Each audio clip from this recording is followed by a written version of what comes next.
Fuck go, fuck sleep, don't clean, so can't forget that I'm golden. Can't forget where I'm going. Fuck popo. Because we booked an early morning train, so I don't want to miss it. So I have to book an Uber to get the train station. We were traveling with a budget airline, so obviously the seats were pretty tight and there wasn't exactly a lot of space.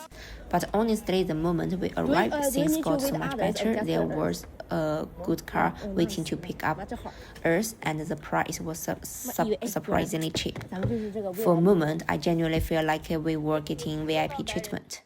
Our first hotel, or should I say guest house, wasn't exactly amazing, but it had one huge advantage. It was really close to all the main attractions. And because of that, the next morning I woke up super early and went straight out of try something I had never tried before, paragliding. And this was honestly one of the most exciting things I did on the whole trip. Before we could actually fly, I realized that we had to carry this massive backpack all the way up the mountain. And let me tell you, it was not light. We basically had to hike all the way up with all this equipment on our backs. And then once we finally reached the top, my instructor told me to run. So I ran for a few steps and suddenly we were flying. After that, we take some good pictures near the sea. And then we moved to another hotel, and this one is so good. It's only $51 night and it even includes breakfast and dinner. And there were 2 swimming pools.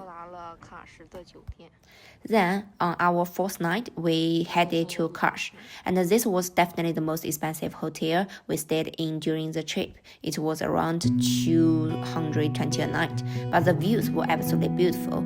Okay, let me show you our room tour. There was a little living room with a TV, a separate bedroom, and our own bathroom. And also there has a storage room. The whole place had a really beautiful traditional Ottoman-inspired vibe. It felt old-fashioned in a really charming way, rather than overly luxurious or modern. After checking in and getting ourselves sorted, we went out for dinner.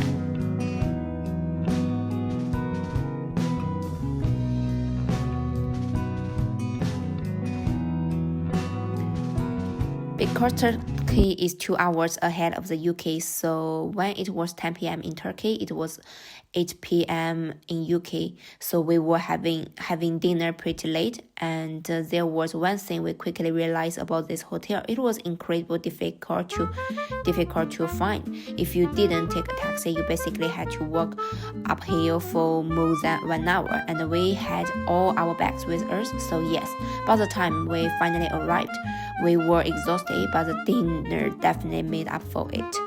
My friend ordered a cold appetizer while I went for a hot one, and both were surprisingly delicious. There were ingredients like figs, yogurt, and dates, and somehow everything worked together so well. The flavors were really fresh, light, and refreshing. The waiter also recommended another dish for us, and this one was probably my favorite. It had this crispy fried outside, but somehow it wasn't greasy at all. The texture inside was really firm and satisfying. It was one of those dishes where you take one bite and immediately understand why the waiter recommended it. And then our main courses arrived.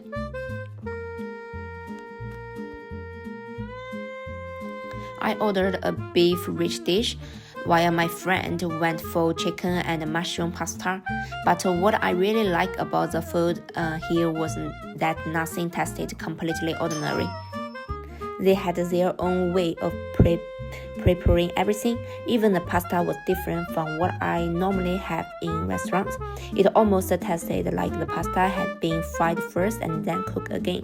It gave it a completely different texture. And of course, Turkey has cats everywhere. You literally cannot have a meal without seeing a few cats casually walking around as if they own the place. After After dinner, we went back to the hotel and just sat outside for a while. It was so peaceful. The old town was right in front of us, and the sky was filled with stars. It was one of those moments where you don't really need to do anything. You just sit there and enjoy the view. The next morning, I woke up really early because I wanted to see what breakfast was like. And honestly, even the hotel reception place looked beautiful. The whole place had such a strong Mediterranean feeling, and the breakfast had a very edging, almost Greek-inspired atmosphere. There were so many different kinds of yogurt, different sauces, and olives, and dips. Everything felt very fresh and colorful, and I actually found out that Kash is geographically much closer to Greece than many people realize.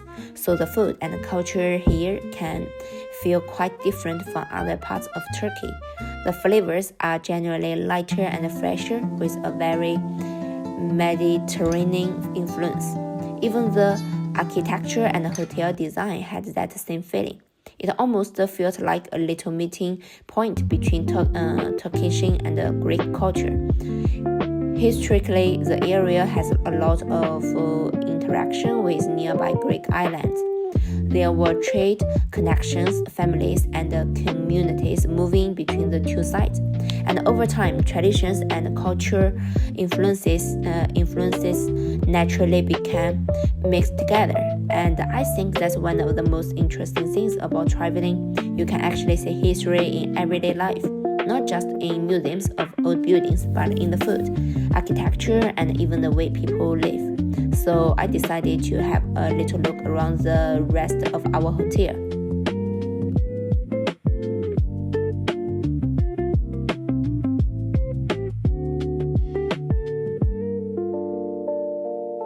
The hotel only had around 20 rooms, and apparently every room had a completely different design. I randomly walked into one of them, and I couldn't believe it. There was actually a bathtub right in the living room. Wow, so slutty. And the balcony was so cozy as well. Honestly, I could have stayed there for an entire week just doing absolutely nothing. Eventually, it was time for us to leave Kash and head towards Antalya. It took us around 5 hours by car. When we arrived, we stayed in the old town and went out to find somewhere for dinner. But I have to be honest, the old town was much more commercial and touristy than I expected.